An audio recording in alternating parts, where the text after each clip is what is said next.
ತುಮಕೂರು ಸಿದ್ಧಾರ್ಥ ತಾಂತ್ರಿಕ ವಿಶ್ವವಿದ್ಯಾನಿಲಯದಲ್ಲಿ ಕಾರ್ಯನಿರತ ಪತ್ರಕರ್ತರ ಸಂಘದಿಂದ ಪತ್ರಕರ್ತರ 39ನೇ ರಾಜ್ಯ ಸಮ್ಮೇಳನ ನಡೆಯಿತು. ಸಮ್ಮೇಳನದಲ್ಲಿ ಕರ್ನಾಟಕ ಕಾರ್ಯನಿರತ ಪತ್ರಕರ್ತರ ಸಂಘದ ವಾರ್ಷಿಕ ಪ್ರಶಸ್ತಿಯನ್ನು ಪ್ರದಾನ ಮಾಡಲಾಯಿತು.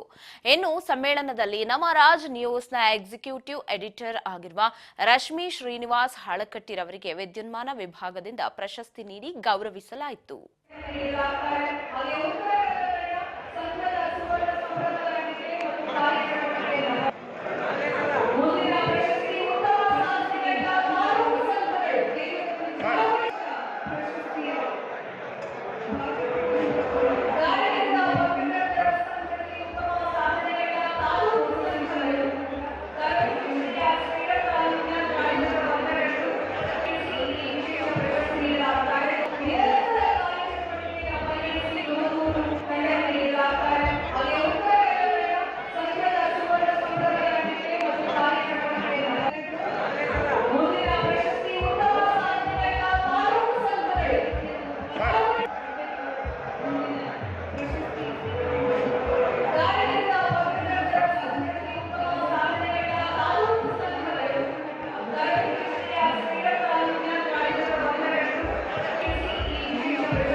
ಕಾರ್ಯನಿರತ ಪತ್ರಕರ್ತರ ಸಂಘದಿಂದ ಕಲ್ಪತರು ನಾಡಿನಲ್ಲಿ 2 ದಿನಗಳ ಕಾಲ ಸಮ್ಮೇಳನ ನಡೆಯಿತು.